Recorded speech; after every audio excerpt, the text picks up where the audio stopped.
नमस्कार दोस्तों, ocean network में आपका स्वागत है। मैं हूं ओमकार चौधरी। जम्मू कश्मीर पर बात करेंगे, बांग्लादेश पर भी बात करेंगे और थोड़ी-सी चीन पर भी बात करेंगे। जम्मू कश्मीर होकर के आए हैं आपके चिरपरिचित चेहरे आदि अचिंत और मैं उनके चैनल पर एक सहला रशीद के साथ उनका इंटरव्यू भी देख रहा था। थोड़ा देख पाया, पूरा नहीं देख पाया लेकिन बहुत इंटरेस्टिंग बातचीत थी। तो वो वहाँ से होकर के आए हैं तो ज़रा अ, वैसे ठंड तो यहाँ भी बहुत पड़ रही है, दिल्ली में भी जहाँ हम बैठ कर के बात कर रहे हैं, लेकिन वो तो बिल्कुल वहीं से होकर के आए हैं। तो कैसी सर्दी है या अंदर ही अंदर कुछ गर्मी का भी उनको एहसास हुआ है कि नहीं हुआ है, इस पर भी चर्चा करेंगे। तो सीधे जोड़ लेते हैं आदि जी को और फिर चर्चा को आगे बढ़ाएँगे। आदि जी, नमस्ते, नमस्ते बहुत सर। स्वागत। Thank you sir. बताइए सर। तो आपका कश्मीर का ये संक्षिप्त सा दौरा कैसे अनुभव वाला रहा है? सर पहले तो नमस्कार, आपने थैंक यू बुलाया शो पे, बड़ा इंटरेस्टिंग सा सब्जेक्ट है। कश्मीर देखिए अच्छा लगा देख के, जो भी चीज़ें, जो भी स्टोरी सुनने को मिलती हैं, जो भी कहानियाँ मिलती हैं वहाँ देखने को कि भई 2019 में चेंजेज़ हुए और 2019 में भारतीयता को वहाँ पर दोबारा लगाया गया और वो देखने को मिलता है सर।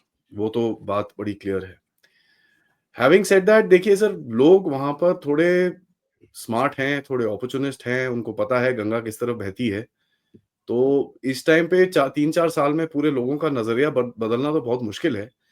लेकिन लोगों को ये पता है कि किस जगह पे चीज़ें बोलनी है और किस जगह पे चीज़ें नहीं बोलनी है। जी, किस जी। तरह की चीज़ें एक्सेप्टेबल होंगी और किस तरह की चीज़ें एक्सेप्टेबल नहीं होंगी, इसका उनको अभी पूरी तरह से अंदाज़ा हो चुका है सर। भारतीय सरकार ने जो चीज़ें करी हैं सर, मैं ये तो बोलना चाहूँगा बड़े क्लियरली कि कश्मीर और जम्मू और कश्मीर के बीच में जैसे जो रोड थी, जो 12-13 घंटे लेती थी लोगों को जाने के लिए पहाड़ों के बीच में, और पहाड़ बड़े खराब, वहाँ पर पीर पंजाल को आपको क्रॉस करके जाना पड़ता था। बहुत बुरे हाल होते थे। मैं तो सर 5.5 घंटे में वहाँ पहुँच गया। तो जिस तरह की मैंने डेवलपमेंट देखी उस रीजन के अंदर, जिस तरह के मतलब ब्रिज आप देखिए सर, टनल बनाए हैं, ब्रिज बनाए हैं, टनल 9-9 किलोमीटर लंबे टनल बनाए हैं। श्यामा प्रसाद मुखर्जी टनल था तब, जिसके आस-पास लोगों को बोला जाता था कि यहाँ पर तो लोग मरते हैं, क्योंकि वहाँ पर कभी-कभी और उल्टी-सीधी चीज़ें होती थी और लोगों को क्रॉस करना ही मुश्किल हो जाता था एम्बुलेंस के अंदर भी। जी, जी। यहाँ पर 9.5 किलोमीटर का टनल सर, ज़पाक से आप 5 मिनट के अंदर क्रॉस कर जाते हो। कोई मतलब मज़ाक लगता है ऐसे पहाड़ों के अंदर ये चीज़ें जो बनी हैं। और जिस तरह की डेवलपमेंट ग्राउंड पे मैंने कश्मीर में देखी है, श्रीनगर में देखी है, मैं सर सही में बोलूँ, अगर ऐसी डेवलपमेंट पूरे देश में हो जाए, जिस तरह का साइड वॉक्स और रोड और ये चीज़ें जो बनाई हुई हैं वहाँ पर, बहुत ही सुंदर है, देयर इज़ नो क्वेश्चन। तो लोगों का ऐसा है सर, ज़मीन पे तो आपको ये दिखता है कि लोग तो अभी नॉर्मल हैं, काम पे जाते हैं, लड़कियाँ अकेली घूमती हैं वहाँ पर। वहाँ पर ये पूरा जो डेटिंग-शेटिंग चलता है, वो भी चलता है। डल लेक में मतलब एकदम ट्रैफिक जैम रहता है। बडगाम एयरपोर्ट में घुसने टाइम तो मतलब हालत खराब हो जाती है आपकी वहाँ पर अंदर-बाहर आने में, बहुत बुरे हाल होते हैं, इतना ट्रैफिक। जी, और लोग को एक चीज़ समझ में आ गई है सर, कि जो कचरा पहले होता था, उससे पैसे नहीं बनते हैं। वो तो बड़ा क्लियरली दिखता है आपको कि ज़मीन पे लोगों को ये चीज़ समझ में आ चुकी है कि यार, अगर पैसे बनाने हैं, तो ये नॉर्मल-सी जो है, ये चाहिए होगी। और उसी के तहत आप ये देखेंगे, जैसे आज भी सर एक मोटा एनकाउंटर हुआ जिसमें 5 बड़े-बड़े टेररिस्ट ठोके गए, और इनकी इन्फॉर्मेशन कहाँ से आती है सर? इनकी इन्फॉर्मेशन आती है वही लोकल से, जो वहाँ पर रहते हैं। तो ये चीज़ हमको बड़ी क्लियरली समझ में आनी चाहिए कि साहब देखिए, जो भी कह लीजिए, अब वो डंडे का डर है कि अपने आप जो आके लोग बोलते हैं कि क्या है, जो भी चीज़ें हैं वहाँ पर ऑन ग्राउंड चेंजेस तो बहुत सारी हैं। और देखिए, डंडे के डर से भी कुछ चीज़ें बदलती हैं, लेकिन वो चीज़ें थोड़े टाइम के बाद आदत बन जाएँगी, और वो चीज़ों को आदत बना के फिर आपको दिखेगा कि वो वैसे का वैसा ही एक एक माहौल सा बन जाएगा। हैविंग सेड दैट, पहले के ज़माने में आर्मी मतलब चारों तरफ रहती थी। आज मैंने इतनी आर्मी नहीं देखी वहाँ पर, सीआरपीएफ थी वहाँ पर, बट आर्मी इतनी नहीं थी। और ये भी चीज़ देखी कि लोगों के मन में भी वो एक भावना है कि यार, आर्मी नहीं है, इतनी सिक्योरिटी आराम से है, और यहाँ पर कुछ भी हम घूम सकते हैं, हम चीज़ें कर सकते हैं। रात को 11-11 बजे तक वहाँ पर चीज़ें खुली होती थी। 12 बजे रात को लोग वहाँ पर लाल चौक में जाते थे, जहाँ पर तिरंगा लहराता है। अपना एक-एक लाइट के ऊपर कश्मीर में तिरंगा के तिरंगे की लाइटें लगा रखी हैं, तो मतलब पूरी तरह से एक भारतीयता को अंदर वहाँ पर डालने की पूरी कोशिश की जा रही है, जो अच्छी बात है।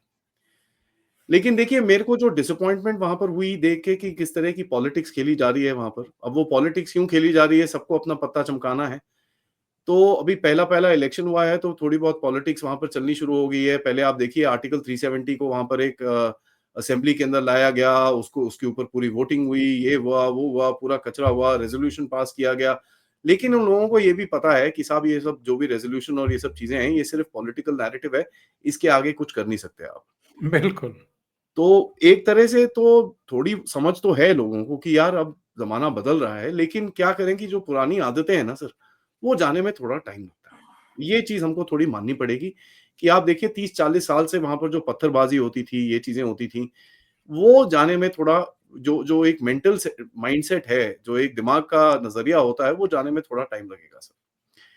हैविंग सेड दैट लोग तो बड़े प्यारे हैं सर, बड़े आराम से बात करते हैं, आप किसी भी दुकान में जाइए, ऐसे बिठाएँगे आपको, कहवा पिलाएँगे, प्यार से सब बोलते हैं ना एकदम मीठा-मीठा बातें करते रहेंगे, इतनी मीठी मिठास हो जाती है, कभी-कभार लगता है यार डायबिटीज़ ना हो जाए।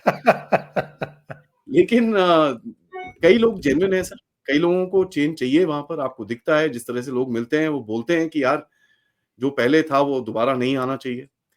और कई लोग डरे भी हैं कि यार ये पॉलिटिकल नैरेटिव चल रहा है, कोई ऐसी बात हो ना जाए कि आगे जाके जो सेंट्रल गवर्नमेंट का कंट्रोल है वो छूट गया, तो फिर से पत्थर-वत्थर उठ गए तो फिर पंगे हो जाएँगे। जी, जी। आपने शैला की बात करी सर, शैला से बात करके मुझे तो अच्छा लगा। इन द सेंस कई लोग बोलते हैं कि भई उसका परिवर्तन हो गया है, यू टर्न मारा है, अब जो भी है सर, हर कोई उसका अपना नज़रिया होगा चीज़ों को देखने का। मेरे को जो नहीं, बात करनी अगर अगर किसी का कायाकल्प हो भी रहा है, तो ये तो अच्छी बात है। सर मैं देखिए मेरे को बात करनी होती है लोगों की आँखों में आँखें डाल के, ताकि मैं देख सकूँ कि कितनी गहराई है उनके अंदर। देखिए उनको भी शैला को भी ये समझ में आता है कि जो वो पहले करती थी उनका कोई फ्यूचर नहीं है उन चीज़ों के अंदर। तो अब अगर पूरी तरह से परिवर्तन ना भी हुआ हो लेकिन उनको एक दिमागी समझ तो ये है कि यार वो जो पहले मैं करती थी उसका फ्यूचर नहीं है। तो उससे एक बड़ा क्लियरली आपको एक मैसेज मिलता है जो पहले जो उनको बोलते थे टुकड़े-टुकड़े गैंग और पता नहीं क्या-क्या चीज़ें बोलते थे। उसको भी कई कई भागों को समझ में आ रहा है कि यार ये चलेगा नहीं। तो ये तो एक सर बहुत ही बड़ी अकम्प्लिशमेंट है मोदी सरकार की कि साहब जितने भी ये एलिमेंट्स थे और जितने भी ऐसे लोग थे, इनके दिमाग में एक समझ तो धीरे-धीरे करके आनी शुरू हो गई है कि यार ये नहीं चलेगा हमारा। लेकिन कुछ लोग हैं सर उसी अराजकता फैलाने में लगे रहते हैं। आप देखिए किस तरह की पॉलिटिक्स चलती है, किस तरह के अभी फार्मर्स प्रोटेस्ट और ये सब चीज़ें चलते हैं अभी भी भारत के अंदर। तो कुछ लोग हैं, इन चीज़ों पे अपनी अपनी पॉलिटिक्स को सेकते हैं सर। अपने हाथ सेकते हैं और बाहर से भी सोरोस के नेटवर्क्स को यूज़ करके भारत के अंदर अराजकता फैलाने की कोशिश करते हैं, तो वो भी नेटवर्क्स हैं। और देखिए एक देश ऐसा ही होता है, आप जितना भी कर लीजिए सर, चाइना भी इतना स्ट्रिक्ट देश है जिसके अंदर अगर आप चाइना के अगेंस्ट कुछ भी बोल दीजिए, तो मतलब उठा के ऐसे फेंकते हैं वो आपको कि पता ही नहीं चलता बंदा गया कहाँ।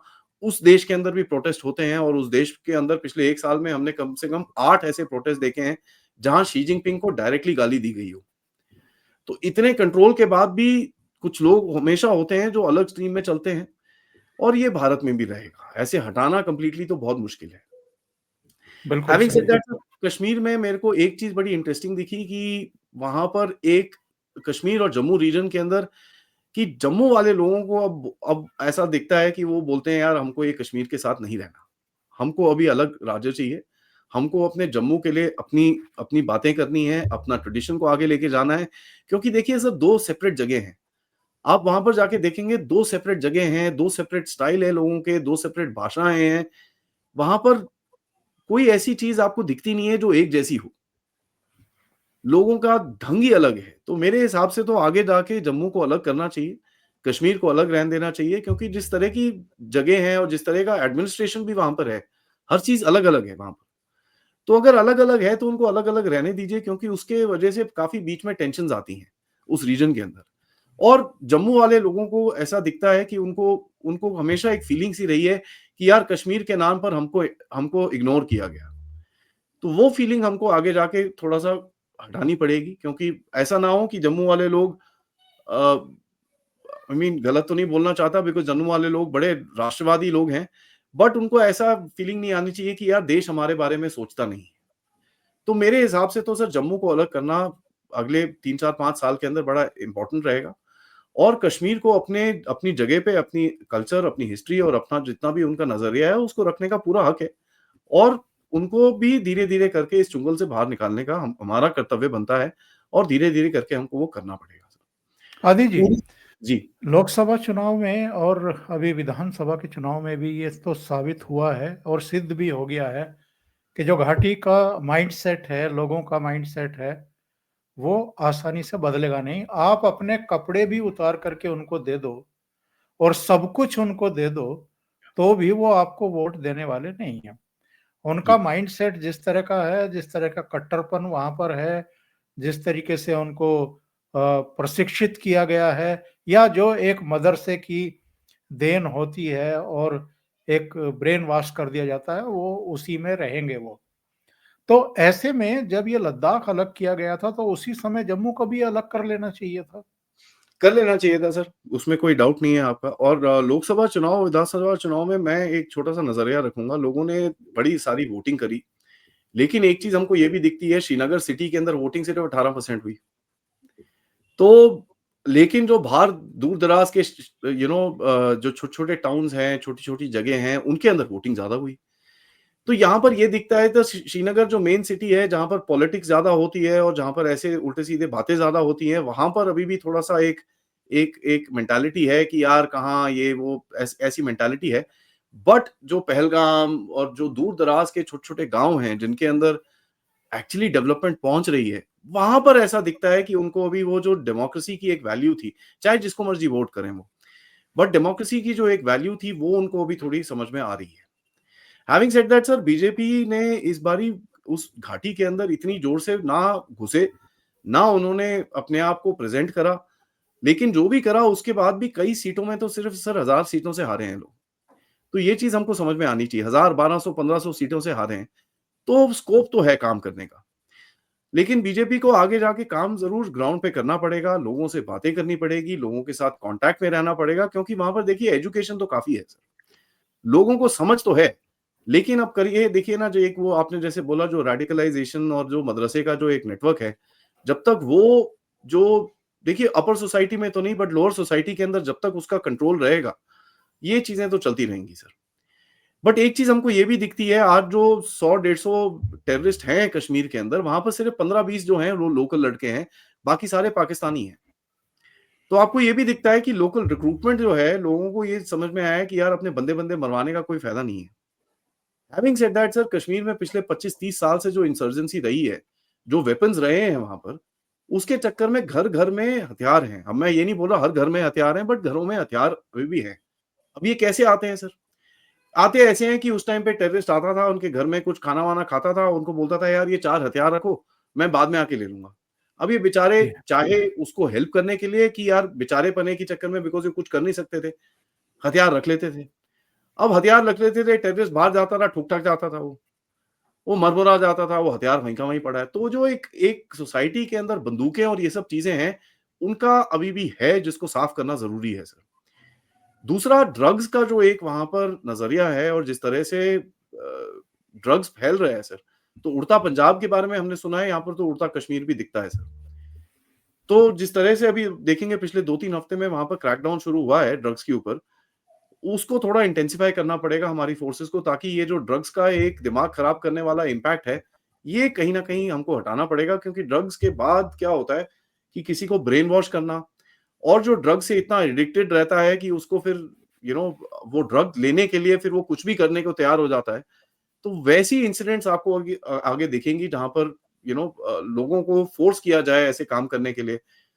तो ये भी है सर, अब जो बोलते हैं ना सोसाइटल जो इल्स होती हैं, सोसाइटी में जो चीज़ें खराब होती हैं, वो अभी वहाँ पर फैल रही हैं एंड उसको कंट्रोल करना बहुत ज़रूरी है सर। तो ये एक जो रेडिकलाइज़ेशन का माइंडसेट और ऊपर से ड्रग्स का जो एक एक नज़रिया होता है, वो हटाना बहुत ही ज़रूरी है। उसमें सिक्योरिटी फोर्सेस को काम कर रहे हैं और भी क्रैकडाउन करना पड़ेगा। क्योंकि ऐसा ना हो कि जिस तरह से पंजाब में कहीं न कहीं एक यूथ पूरी बर्बाद हो चुकी है, इस ड्रग्स के चक्कर में। किसी ने उस दिन एक ट्विटर पे कमेंट डाला था कि यार पंजाब से आर्मी में रिक्रूटमेंट कम हो गई है क्योंकि अग्निवीर है, ये है, वो है। मैंने उनको लिखा, मैंने बोला यार अग्निवीर तो आप साइड में रखिए, आप एक बारी में सच में ये बताइए कि फिज़िकल फिटनेस जो पंजाब में एक टाइम पे होती थी, वो आज नहीं है क्योंकि लोग खेतों में काम करते थे, हाथ से काम करते थे, उनकी फिजिकल फिटनेस नहीं बची। और उसके बाद ऊपर से जो ड्रग्स का वहाँ पर जो जो प्रकोप आया है, उसकी वजह से ऑब्वियसली वो फौज जॉइन करने लायक नहीं बचते। तो ये सही। एक चीज़ है, ये हमको समझना पड़ेगा। लेकिन सर कश्मीर में देखिए एक और चीज़ है क्योंकि अभी टूरिज़्म बढ़ रहा है वहाँ पर तो एक लोगों के पास पैसा भी आएगा। अब वो पैसा सही जगह पे लगाने के लिए गवर्नमेंट को उनकी सेविंग्स और उनको किस तरह से प्रोत्साहित करना है, इस पे थोड़ा काम करना पड़ेगा। नहीं तो वो एक्स्ट्रा पैसे से फिर वही उल्टे-सीधे काम ड्रग्स, दारू और इन चीज़ों में अगर लोग घुस गए, तो फिर निकलना बड़ा मुश्किल होता है उसके अंदर। तो ये चीज़ें गवर्नमेंट को ध्यान रखनी पड़ेंगी।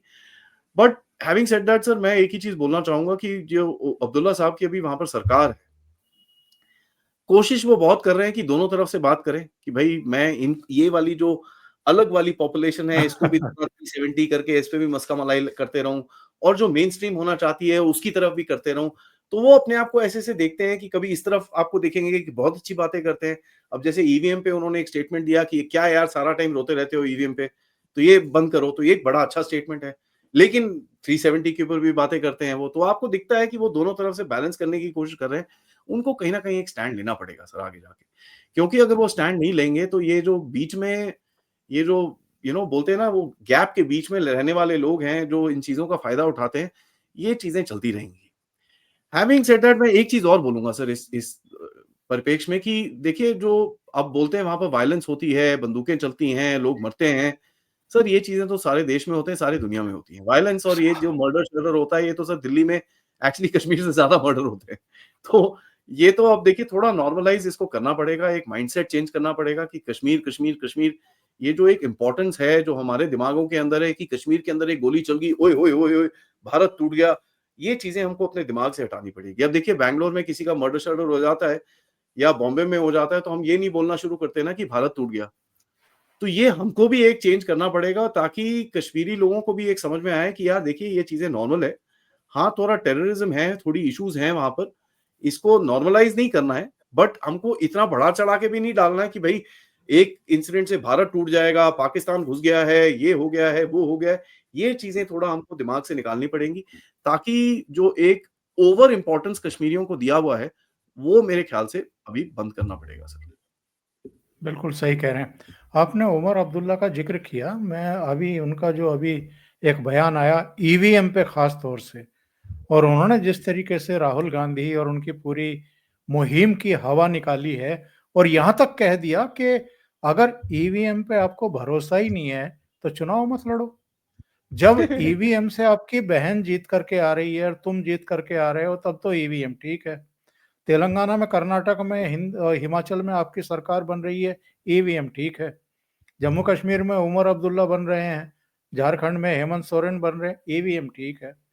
लेकिन आप हरियाणा और महाराष्ट्र में हार जाते हैं तो ईवीएम का चरित्र बहुत ही खराब है। तो एक तरीके से जो आप कह रहे हैं कि उमर अब्दुल्ला बैलेंस बनाने की कोशिश तो कर रहे हैं और ये समझदारी हमें थोड़ा एक आशा की किरण दिखाती है आदि जी। जी, जी, वो है सर। क्योंकि देखिए उनको दोनों तरफ से खेलना पड़ेगा क्योंकि उनको अपना वोट बैंक भी रखना है। अब ये देखिए वोट बैंक की पॉलिटिक्स है। तो यही मैं बोल रहा हूँ सर सेंट्रल गवर्नमेंट की तरफ से जो वहाँ पर एलजी हैं उनको एक बड़ा डिफरेंट रोल खेलना पड़ेगा। उनको ग्राउंड में सिविल सोसाइटी को वापस से लेके आना पड़ेगा और जिस तरह की जैसे वहाँ पर एक कश्मीर लिट फेस्ट हमने किया जहाँ पर पूरी तरह से अब यू नो सनातनी वैल्यूज के बारे में बात करी हमने और वहाँ पर आप देखेंगे वहाँ पर लोकल लोग बैठे हुए थे जो मुस्लिम भी थे। तो ये नहीं है कि वो एकदम उठ के चले गए क्योंकि वहाँ पर एक ओपनिंग में पूजा हो रही थी, ऐसा कुछ नहीं था। वो उनको पता है ये चीज़ें हैं, ये यहाँ का भी कल्चर है, तो उसको थोड़ा हमको पुश डाउन करना पड़ेगा सर।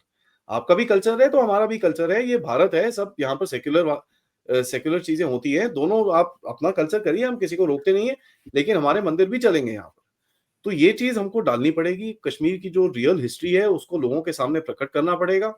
किताबें लोग लिख रहे हैं उसके बारे में, जो लॉस्ट टेम्पल्स ऑफ कश्मीर एक किताब लिखी गई है, बहुत प्यारी है सर, उसके बारे में एजुकेट करना पड़ेगा लोगों को।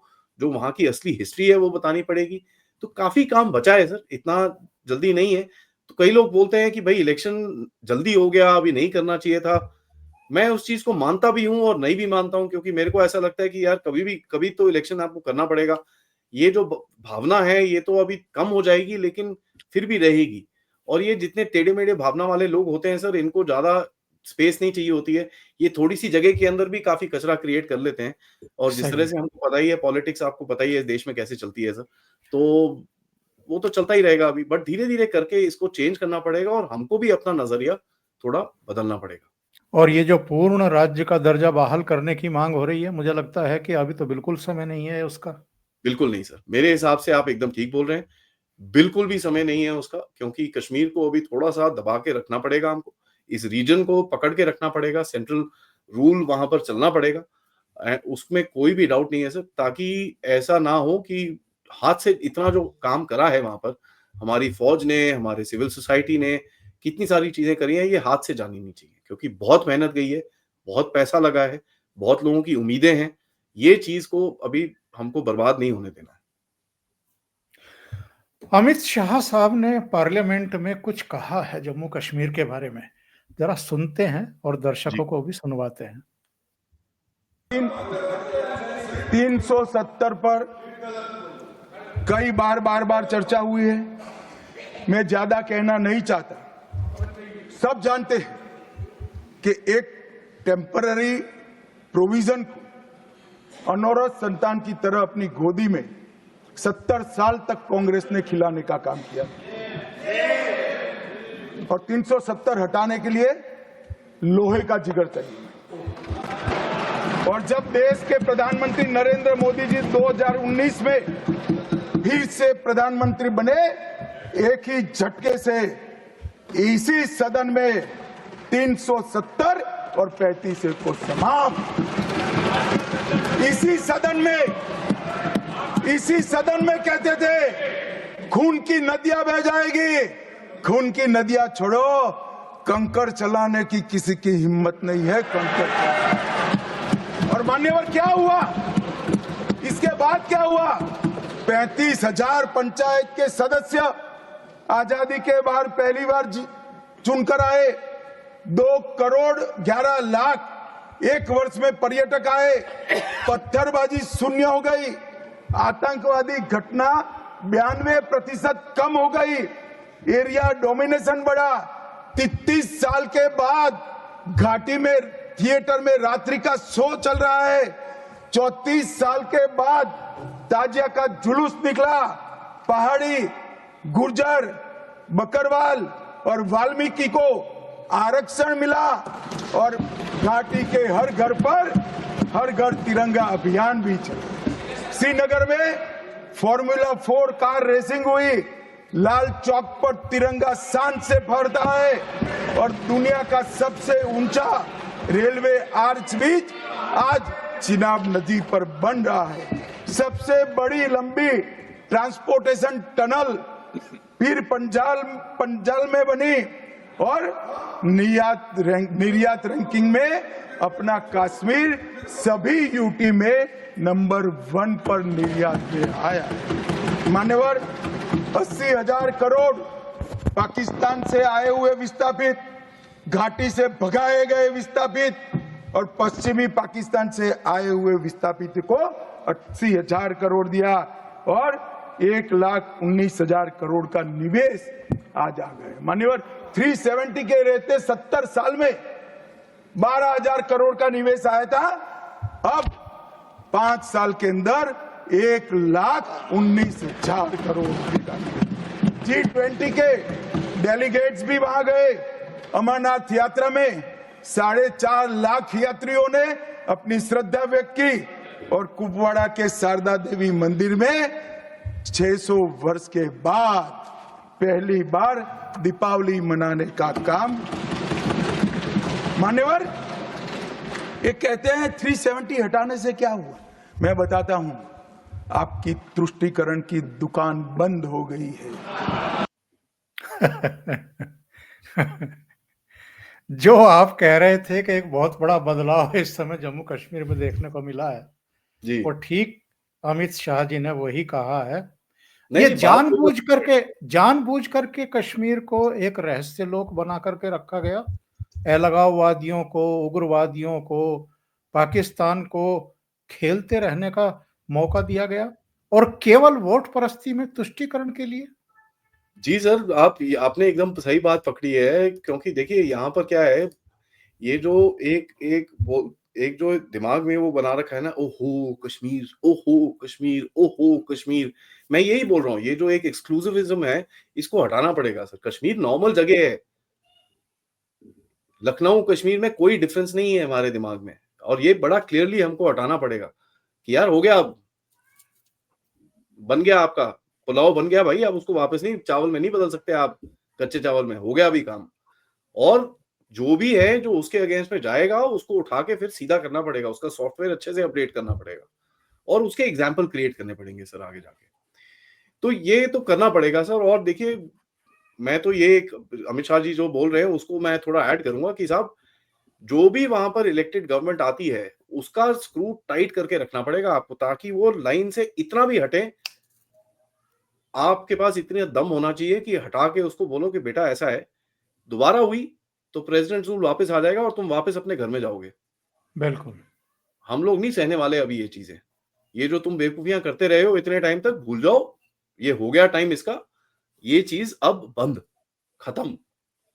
तो ये देश को भी यही एक चीज बोलनी पड़ेगी, एक एक नागरिक को ये चीज बोलनी पड़ेगी, हमारी सरकार को ये चीज बोलनी पड़ेगी। There is just no way that हम इस चीज को दोबारा एक्सेप्ट करेंगे कि कश्मीर में ऐसी बेवकूफियां जो सड़क पे पत्थरबाजी और ये चीजें दोबारा हुई, तो बिल्कुल भी एक्सेप्टेबल नहीं होगा ये। तो अभी तो आपको थोड़ा सा बोलते हैं ना कि वो रुई के अंदर रखा हुआ है, लेकिन अभी धीरे धीरे करके वो रुई निकालनी पड़ेगी, क्योंकि भारत में पटना में उतना ही काम होना चाहिए, कोलकाता में उतना ही काम होना चाहिए, चेन्नई में उतना ही काम होना चाहिए जितना श्रीनगर में होना चाहिए। इट शुड बी बैलेंस्ड, और इनको मेन स्ट्रीम में आना पड़ेगा, खत्म। आपको नहीं आना भैया, पूरी दुनिया बैठी है, आप वीजा लीजिए, जहां मर्जी जाइए, अपना पासपोर्ट चेंज कराइए, जहां पर रहना है आपको रहिए, हमको कोई प्रॉब्लम नहीं है। लेकिन इस देश में रहना है तो जो हमारे देश के रूल हैं, जो रेगुलेशन है, जो नॉर्म है, उसके हिसाब से ही रहना पड़ेगा, कोई अलग चीज नहीं है।